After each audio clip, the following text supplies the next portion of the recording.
시청자 여러분, 안녕하십니까? 도토리입니다. 말뚝이에요. 여러분 안녕하셨죠? 네. 반가워요. 네. 오늘도 새로운 희곡을 또 한번 읽어봐야겠죠. 그래서 제가 한참 또 이번에는 뭘 고를까? 한참 고민을 하고 있었어요. 그런데 물론 가장 중요한 건 그거예요. 이 희곡을 통해서 내 삶을, 그리고 내 주변의 삶을 돌아다 볼 수 있는 그런 계기가 될 수 있는 희곡을, 그러니까 현재의 나한테 와서 의미가 있는 것, 그런 희곡이 돼야겠죠. 그런 와중에 그런 생각도 한번 해봤어요. 저 따라하세요? 친절하고 그렇게 하다 보면 따라가게 되더라고요. 가끔 스스로한테 발견을 해요. 내가 따라하고 있구나. 배울 걸 제대로 배워야 되는데 다 배우지 못하다 보니까 말투만 배우네. 그래도 최근에 가장 상도 받고, 그리고 우리한테는 아시는 분들은 아시겠지만 어떤 희곡 작가가 있는데, 이런 글쟁이가 갑자기 뭐 예를 들어서 우리나라의 뭐 연예인 누가 있을까요? 뭐 누구랑 결혼을 했다. 그 가장 유명한 연인이랑 결혼을 했다. 그런 얘기 들으면 이제 혹할 만하잖아요. 막 둘의 스캔들도 궁금하고 뭐 어떻게 이러자는지, 뭐 그게 우리한테 일어난 일이 아닌데도 불구하고 우리한테 일어난 일일 것처럼. 제가 오늘 고른 희곡을 썼던 작가가 미국의 유명한 배우인 마릴린 먼로와 결혼도 했던 그런 작가입니다. 할거 하려고 지금 니즈를 이만큼 깐 거예요? 네. 진짜 별것도 아닌 것 같다. 아니 뭐 이렇게 니즈를 길게 까나 있어. 그러니까 마릴린 먼로랑 결혼했던 이력이 있는 작가다. 네. 그 얘기하고 싶어서 한 거예요? 네. 그럼 그 얘기를 하면 되지 뭘. 안 돼. 죄송합니다. 네. 어쨌건 우리들은 이렇게 뭐랄까, 심지어 이 작가 같은 경우는 저 미국 사람이거든요. 미국 사람? 네, 국적은 미국이니까. 네, 네, 미국 사람인데 우리는 이렇게 멀리 있는 일들에 대해서도 이렇게 크게 관심을 그럼에도 불구하고 우리 주변의 삶은 그렇게 돌아보지 못하고 있잖아요. 그래서 이 희곡을 읽으면 아무래도 내 삶, 그리고 내가 처한 상황, 그리고 내 주변에서 일어나고 있는 그런 것들에 대해서 더 관심을 높일 수 있지 않을까라는 원대한 희망을 갖고 고르게 됐습니다. 예. 우리 도토리님은 언제나 중심이 없어. 무슨 소리야. 그러니까 마릴린 먼로랑 결혼했다는 이야기를 하고 싶으셨던 거죠. 핵심은. 예, 지금까지 그렇죠. 말의 핵심은. 네. 혹할 만하잖아요. 아니, 그러면 그것만 얘기하시면 되지. 왜 뭐 주저리 뭐 되지도 않는 뭐 이유를 갖다 붙여요. 원래 이게 이 생각이라는 게 여기로 갔다 저기로 갔다 하다 보면은 이제 듣는 아니, 사람들도 오케이. 마릴린 먼로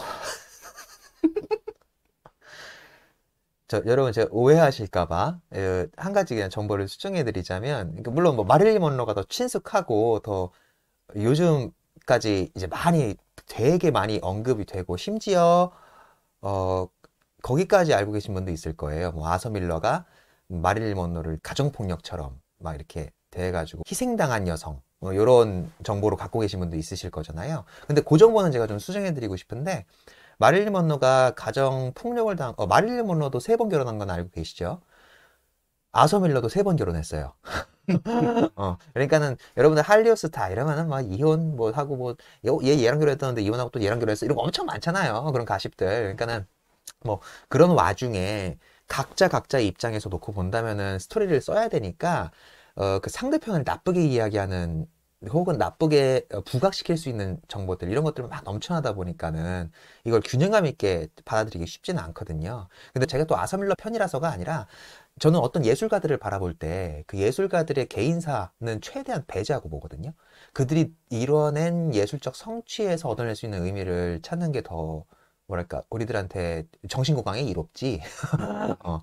그 사람들의 개인사와 엮어가지고 이걸 생각하는 것이 예술을 온전하게 보는데 방해가 된다라는 입장에 서 있는 사람이거든요.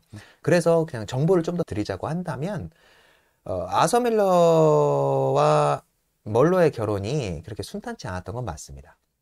그리고 아서 밀러가 먼로가 밀러를 사랑했던 것만큼 사랑했던 것 같진 않아요. 그건 확실합니다. 왜냐하면 이 시기를 가만히 놓고 보면은, 아서 밀러와 먼로가 만나서 결혼할 때 그 둘은 그 당시에 미국에서는 제일 잘 나가는, 미국을 대표하는 탑스타들 중에 한 명이었어요. 미국의 지성 혹은 미국의 극예술을 세계 최고다라고 찬사를 받을 수 있을 만하게 극작품을 써냈던 작가가 아서 밀러였거든요. 그 당시에. 그래서 당대 최고의 지성이라고 불렸어요. 세일즈맨의 죽음까지 쓰면서.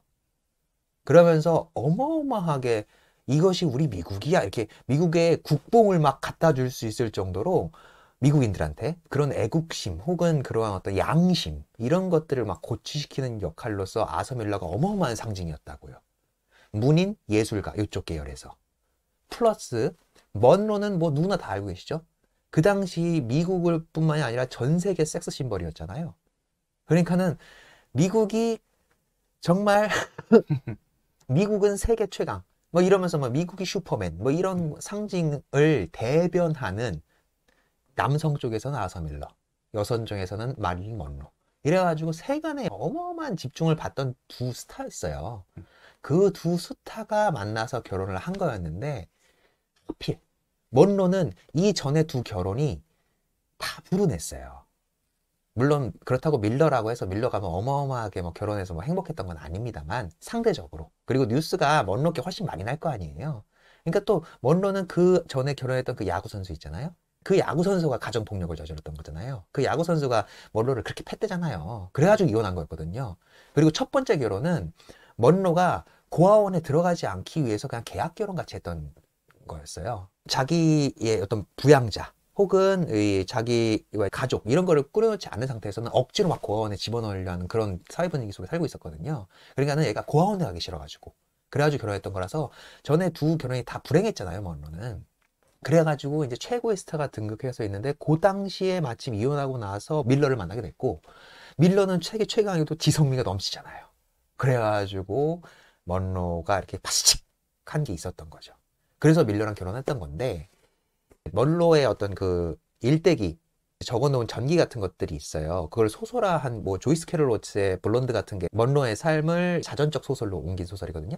그런 데서 이제 먼로의 입장에서 이입을 해놓고 보면 밀러 또한 그녀에게 뭔가 좀 굉장히 안 좋은 짓을 저질렀다라는 뉘앙스로 막 쓰여져 있어요. 그러다 보니까 사람들이 오해를 하는데 밀러가 먼로를 사랑했지 않았던 건 아닌 것 같아요. 다만 먼로가 원했던 만큼의 사랑을 주진 못했다.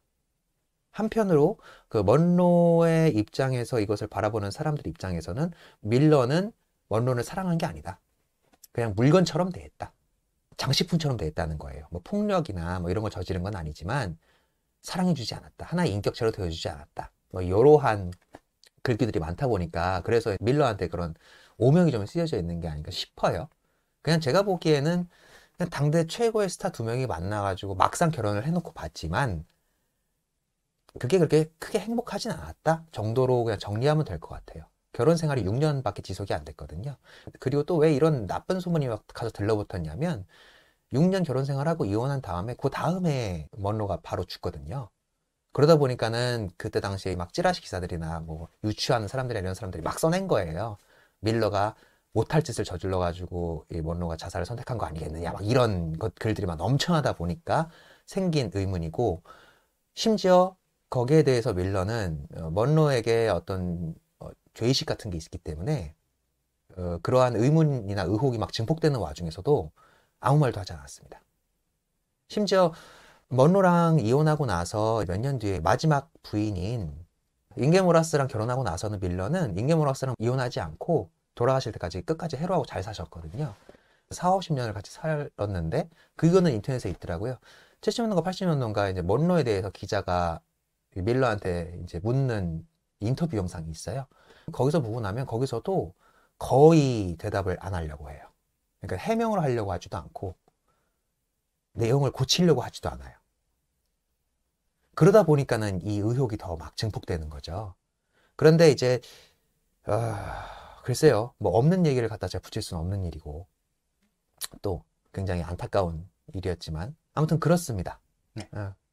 한 가지 말 덧붙이자면 밀러가 어떠한 변명도 하지 않았다라고 했는데 그거를 어떤 인터뷰라던가 어떤 자서전도 하나 쓰지 않았나? 자서전에서도 이제 써놓긴 했어요. 근데 굉장히 짤막하게 묘사가 되어 있고요. 실제 밀러의 심경을 대변하는 먼로에 대한 마음은 사실 그가 썼던 희곡이 이제 추락 이후에 제일 잘 나와 있어요. 추락 이후 영상도 있습니다. 심지어 그거를 영화처럼 찍어가지고 추락 이후가 이제 인터넷에 있거든요. 보시면은 괜찮아요. 거기서 보면은 마지막에 가서는 밀러가 그렇게 직접 언급하진 않습니다. 그런데 이제 먼로에 대한 죽음에 대한 그 미스테리야 아무도 모르잖아요. 뭐 때문에 죽었다. 밀러 때문에 죽었다라는 것도 그 중에 하나의 썰 중에 하나인 거고요. 그냥 존 F 케네디 뭐 그 동생하고 이런 연문이 있어가지고 뭐 이런 것 때문에 머지러워서 죽었다느니 뭐 FBI가 죽였다느니 뭐 여러 가지 썰들 많잖아요. 그런데 가장 인간적인 차원에서 그냥 이해해 볼 법한 그 고리가 밀러가 써놓은 그 추락 이후 희곡 내에 나오거든요. 거기서 이제 먼로를 바라보는 거기서 쿠엔틴이 주인공인데 쿠엔틴이 처음에는 이제 이 여성이 점점 마약에 중독되어 가거든요. 결혼할 당시에는 그렇게 유명하지 않았던 예술가였는데 결혼 생활을 이제 쭉쭉 해나가는 와중에 점점 더 유명해지면서 이 부인이 어마어마하게 오는 스트레스 이것을 버텨내지 못해서 계속 약을 조금씩 먹기 시작했는데 거기에 중독된 거예요.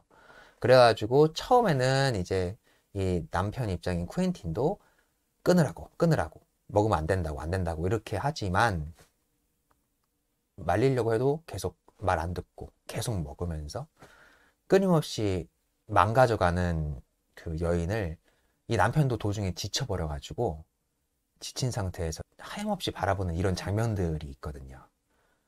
그런 장면으로 이제 묘사를 해놓은 거예요. 그런데 이제 그걸 읽고 또 이제 사람들은 저거 보라고 저거 사랑하지 않았던 거 아니냐고 막 이렇게 또 몰아가고 한편으로는 이제 거기에 이제 이해를 하는 사람들은 저런 관계로 살아갔구나 라고 이제 암시가 되는 거죠. 추락 이후 작품도 굉장히 좋습니다. 나중에 그것도 꼭 한번 읽어보시기를 제가 추천드리고 언어 얘기하려면 이 정도까지는 얘기해줘야 되는 거 아니냐? 뭐, 예. 이렇게 우리는 찌라시를 소비를 하죠. 예. 우리한테 자극적일 수 있는 것들. 뭐, 그래서 저도 한번 이용해 볼까 했는데 보기 좋게 실패를 했고요. 뭐, 어쨌건, 이 희곡을 왜 골랐느냐? 결국에는 그거예요. 제가 봤을 때는 이게 점점 현대 사회에서 우리들 삶이 점점 개인화되고 있잖아요. 어떻게 보면은 주변에 관심을 많이 갖고 있다라고 스스로 여기다가도 어떻게 보면은 실제로 내가 주변에 관심이 별로 없거나 아니면은 내가 한 작은 행동 하나가 이 사회에 미칠 수 있는 영향 뭐 그런 것들을 다른 사람에게서건 또는 자신에게서건 그렇게 발견하는 순간들이 있잖아요. 그래서 이런 부분이 어떻게 더 와닿는 부분이 있지 않을까 생각해서 고르게 됐습니다. 일단 책 소개부터 먼저 해드릴게요. 오늘 읽어볼 희곡의 제목은 아서 밀러가 쓴 모두가 나의 아들입니다. 네. 제목만 듣고 나서는 약간 조금 아리송하죠. 모두가 나의 아들이라니. 네. 이 나오는 주인공 이름이 조 켈러인데 이 조 켈러가 뭐 무슨 고아원 원장도 아니고 모두가 나의 아들이라니 갑자기 확 와서 이 제목이 이걸 이런 거에 대한 걸 하려고 하는구나 그런 추측이 바로 오진 않잖아요. 바로 오는데요. 우리야. 예. 어쨌건 전 바로 오지 않았어요. 모두가 나의 아들이라니 무슨 혈연 관계도 아닌데 심지어 미국은 사람 엄청 많잖아요. 그래가지고 그래서 이 제목의 의미를 찾아가는 것도 심지어 이 결말부에 가서는 이제 대사를 통해서 또 그런 것에 대한 얘기도 나오기도 하거든요. 그럼 이제 그런 것들을 이 모두가 나의 아들이라는 그런 생각에 다다를 수 있게끔 한 이야기가 무엇이었을지 들여다보는 재미가 있다고 생각을 했습니다. 자, 일단 희곡에 대해서 간단하게 소개를 해드릴게요. 뭐 작가 소개는 뭐 간단하게 뭐 아서 밀러가 썼고 그리고 이 작품을 통해서 뭐 처음으로 이제 수상을 했고 교내 수상 말고요 사회에 나가서 그리고 유명한 작품들로는 뭐 세일즈맨의 죽음이라던가 뭐 시련 그런 작품들이 있죠. 굉장히 많이 썼어요. 상도 많이 받았고요. 플리처상, 뭐 토니상 여러 가지 받았었습니다. 모두가 나의 아들은 이 작가 소개를 하면서 마지막으로 하나만 더 덧붙일 게 있다면은 이 아서 밀러가 유명하게 됐고 그리고 유명한가 동시에 좋은 작품을 썼던 원동력이라고 할 것은 이 아서밀러라는 작가는 그 당시에 미국 사회 또는 이런 그 미국 사회 안에서 어떤 개인에게 생길 수 있는 어떤 문제라거나 그런 것들에 대해서 굉장히 관심이 많았던 것 같아요. 썼던 작품들을 쭉 읽어보면은, 예. 크리스 비극 뭐 그런 것들 보면은 왕, 신, 뭐 그런 이야기들이 자주 나온다면 여기에서는 자본주의, 뭐 또는 그때 당시에 이제 세계 정세 그런 것들이 이제 주된 소재로 자주 나오거든요. 그만큼 관심이 많았던 것 같아요. 그리고 그런 그 당시의 미국은 현재 우리 대한민국에 똑같진 않겠지만 제가 봤을 때는 약간 같이 공통적으로 엮여 들어가는 것들이 있을 거다라고 생각하거든요. 조토리님, 네. 이 희곡 왜 읽으셨다고요? 한 줄 요약 부탁드립니다. 이제부터는 이렇게 해야지 안 되겠어요. 한 줄 요약, 왜 읽었나? 그러면 읽고 나서 무슨 생각이 들었나? 한 줄 요약. 이 희곡은 개인이 사회에 미칠 수 있는 영향이 무엇인지를 깨우쳐주는 자명종 같은 희곡이다 라고 생각을 합니다. 왜요? 이제 풀어내면 되겠다. 평소에 그런 것들 많이 보실 수 있을 거예요. 제 주변에서는 이제 저보다 뭐 나이가 드셨거나 아니면 젊은 분들도 그런 분들이 있긴 하지만 내가 중요시 여기는 가치 그리고 내가 갖고 있는 어떤 신념 그런 것들을 바탕으로 나는 이런 걸 바라고 그게 다른 사람한테 피해만 안 주면 뭐 되는 거지 문제가 없지 않느냐 그런 식으로 생각하는 사람들을 만나볼 기회들이 많이 있잖아요. 어쨌건 이 희곡에서 나오는 주인공인 조 켈러도 결국에 결말에 가서는 굉장히 비극적인 상황으로 치닫게 되는데 어쨌건 제가 자명종이라는 얘기를 했었죠.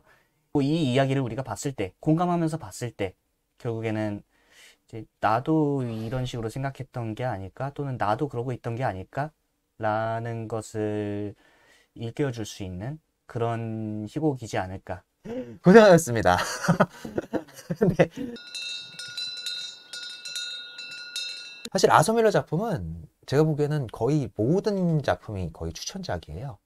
왜냐면 뭐 세일즈맨의 죽음 너무 유명하죠. 실현 너무 유명하죠. 저보다 훨씬 더 잘 알고 아는 사람들이 훨씬 많겠지만 그런데 우리나라에 적극적으로 소개된 작품이 두 작품밖에 없거든요.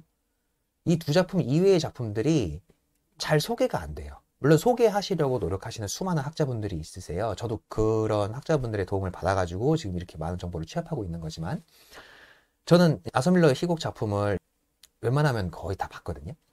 근데 그의 작품이 굉장히 신기한 게 뭐냐면 아서밀러가 태어난 출생연도가 1915년이에요. 그리고 돌아가신 게 2005년. 얼마 전에 돌아가셨어요. 15년 전에 돌아가셨거든요. 그러니까는 어떻게 놓고 보면 거의 한 세기.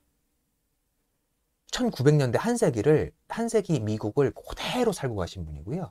그리고 작가로서의 이력이 어떤 한 시기에 집중되어 계신 분이 아니고 젊었을 때 그러니까는 오늘 우리가 읽을 모두가 나의 아들을 기점으로 해서 세상의 이름이 확 알려지기 시작했는데 물론 요 전에 이제 교내에서 습작을 하셨던 것들도 곧 교내에서 굉장히 유명했던 것 같아요. 그런데 그 후에 이제 모두가 나의 아들이 1947년에 나왔는데 1947년에 쓰고 이제 49년에 세일즈맨 쓰고 막 이러면서 요 초기 때 작품 한번 쓰시고 그 다음에 그 후에 나오는 이제 먼로와의 결혼이 끝나고 난 다음에 그리고 심지어 1940년대 후반대에 모두가 나의 아들을 쓰고 나서 밀러가 반미 활동조사위원회라는 알고 계세요? 아니요, 네. 처음 들었어요. 네, 반미 활동조사위원회라는 데 가서 막 조사받아요. 그게 뭐냐면 너 빨갱이지 이거야. 그러니까는 얘 희곡 작품을 보니까는 불순사상이 들어있다. 메카시즘. 네. 그래가지고 그거 조사를 막 받고 그 후에 먼로와 결혼한 이후에도 이런 조사를 지속적으로 계속 받고 있었다라는 게 나중에 드러나거든요. 그래서 그 중간에 그 사이에 한 7, 8년 정도는 또 작품이 없어요. 그래서 그 조사를 받고 혐의 없음으로 벗어나고 난 이후에 나온 작품이 그리고 먼로가 죽고 난 이후에 나온 작품이 이제 추락 이후와 이제 대가 이런 작품들이거든요. 그러고 나서 또 물론 이제 언더에서는 계속 활동을 하시긴 했지만 또 잠잠하게 계시다가 말년에 2005년에 돌아가셨잖아요. 그래서 1990년도 초반에 말년에 이제 뭐 모간산을 내려오면서라던가 뭐 브로큰 글래스 뭐 이런 작품들을 내면서 작품 활동 기간이 본인의 인생 내내 작품을 집필을 하셨거든요. 그런데 그 기간 내에 있는 요 작품 레벨들이 다 다릅니다. 담고 있는 내용은 똑같은데, 그러니까는 인간을 둘러싸고 있는 사회, 환경, 여기에 주목하고 계신 건 맞는데 그 내에서 주인공들이 어떤 선택을 하는지가 달라져요. 그래서 흥미롭거든요. 왜냐하면 왜 그러한 변화가 계속 생길 수밖에 없냐면 아서 밀러의 극작법은 이제 이 작가가 부여한 가치는 그런 겁니다. 진실해야 된다. 물론 뭐 진실하지 않은 극작가가 어디 있겠어요. 다 나름대로 자기 진실을 갖고 쓰는 거지만 그 어떤 무엇보다 밀러가 작품을 쓸 때 중요시했던 것은 어떤 예술적 기교라던가 예술적 형식이라던가 뭐 사실주의, 뭐 표현주의, 뭐 이런 것들 있잖아요. 그런 것들이 중요하지 않다는 게 아니고 그런 것들은 다 부차적인 거라는 거예요. 담고자 해야 되는 건 진실이어야 되기 때문에 그래서 밀러의 그걸 가만히 보고 있다 보면은 계속 끊임없이 실험한다는 느낌이 들어요. 그러니까는 한 작가의 작품군을 이렇게 놓고 보다 보면은 아, 이 작가의 작품은 결국 주인공이 끝에 가서 저런 선택하겠지라고 이렇게 후속작이 나오고 그 후속작이 나오고 이러면은 이게 뻔하게 예측되는 것들이 있잖아요. 근데 밀러의 것은 시기별로 보면은 그 선택들이 다 다릅니다. 이런 데서 우리는 또 다른 밀러의 매력을 느낄 수가 있거든요. 그리고 아까 우리 도트레님이 얘기하셨지만 사실 현대 작가의 작품들을 우리들이 이 분석을 좀 더 깊게 해내려고 하면은 대부분 작가 분석을 함께 갈 수밖에 없잖아요. 그만큼 정보도 많이 얻을 수 있고 그래가지고 그렇게 이어지다 보니까는 뭐 밀러의 작품에는 뭐 자전적 성향이 유독 돋보인다 뭐 이런 얘기들 많이 하잖아요. 그런데 그렇게 자전적 성향이 돋보일 수밖에 없는 이유가 제가 방금 얘기한 그 이유와 맞닿는 겁니다. 이 사람은 솔직하고 싶은 거예요. 자전적 이야기를 쓰는 게 아니고 자전적 체험을 바탕으로 이거를 극화시키는데 굉장히 능숙한 사람이거든요. 그리고 그러한 자신의 체험 플러스 사회에서 일어났던 어떤 모종의 일들 그런 곳에 그거를 탁 대비시켜가지고 이거를 이야기로 풀어내는데 굉장히 능숙한 사람이에요. 그러니 20세기, 한 세기를 오롯이 다 이렇게 그것도 미국 사회이긴 하겠지만 미국 사회를 이렇게 바라보면서 살아온 작가군이니 시기별로 이야기가 달라지는 거예요. 시대가 넘어가고 뭘 넘어갈수록 가치관은 계속 바뀌어 나갈 테니까.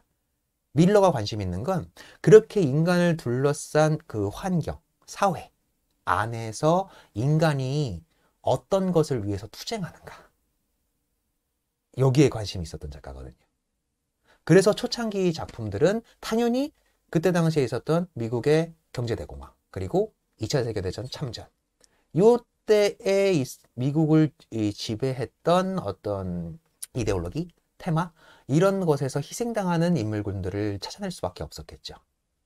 그리고 우리가 오늘 읽을 첫 작품 모두가 나의 아들은 바로 정확히 2차 세계대전 그리고 경제대공황 내에서 겪었던 한 가정의 일화를 다루고 있습니다. 이제 작가랑 주변 정보는 많이 알았으니까요. 본격적으로 핥아보기 시작하는 건 2편에서부터 시작할 테니까요. 이 희곡은 불과 하루, 그러니까 오전에서 1막, 2막, 3막으로 구성되어 있는데 1막, 그리고 2막은 그날 저녁, 그리고 3막은 그 다음날 새벽 2시 그 정도거든요. 그래서 불과 하루 안에 일어난 일이지만 그 안에 과거의 여러 가지 사건들이 물고 들어와가지고 새롭게 밝혀지는 사실들도 있고 다른 사람들은 다 알고 있었지만 이제 알게 되는 것도 있고 그런 식으로 되다 보니까 보는 사람 입장에서도 흥미진진하고 누구는 알고 있고 누구는 모르고 있고 그런 와중에 누군가는 거짓말을 하고 있고 그런 심리 같은 것들이 잘 엿보이거든요.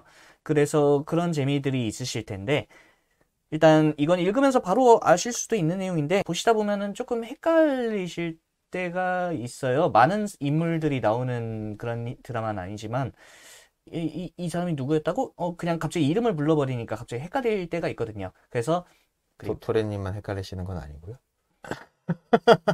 팁은 없습니다. 네.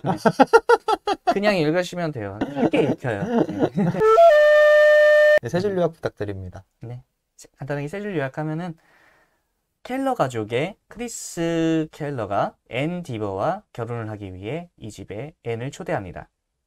근데 그 앤 디버의 아버지는 과거에 군수 납품 과정에서 문제가 있어서 감옥에 갇혔던 사람이고 뭔가 숨길 것이 있었던 어머니인 케이트 켈러는 이제 그 결혼을 계속해서 반대를 하죠. 결국에는 이제 이거 세 줄약 되게 안 돼. 엄청 안 돼요. 아까 쉽게 이해할 수 있다면서요. 쉽게 이해하셨다면서요. 그리고 음, 제가 한마디 보태자면 세일즈맨의 죽음과 실현이 너무 유명해서 이 작품을 선택한 건 아니에요.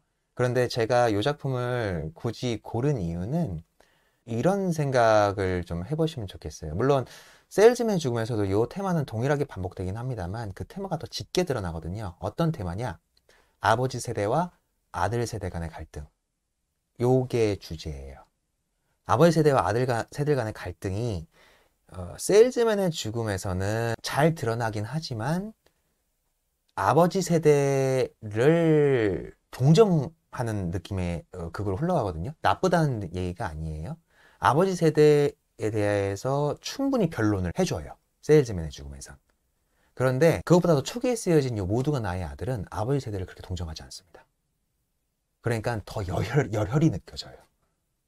굳이 얘기하자면 이렇게 외치는 것 같아요.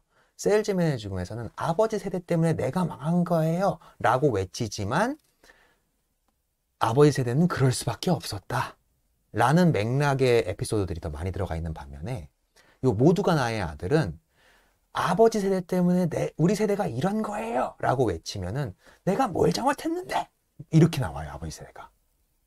그래서 이 갈등이 더 첨예해지거든요. 그 끝에 가서는 그 누구도 서로 용서를 그리고 또 구하지도 못해요. 그래서 자칫 잘못 읽다 보면은 이게 굉장히 이거 큰일 나겠다. 이러다 정말 이렇게 이렇게 확확확하게 쪼여든 긴장감이 어마무시하거든요. 저는 오히려 개인적으로 모두가 나의 아들이 아버지 세대와 아들 세대 간의 갈등을 더 첨예하고 더 치밀하게 보여주고 있지 않은가라는 생각을 좀 합니다. 물론 그것 이외에 극적 완성도를 따지는 어떤 그런 평가 기준에는 여러 가지가 있어서 세일즈맨의 죽음이 조금 더 완숙한 작품이라고 생각은 해요. 저도.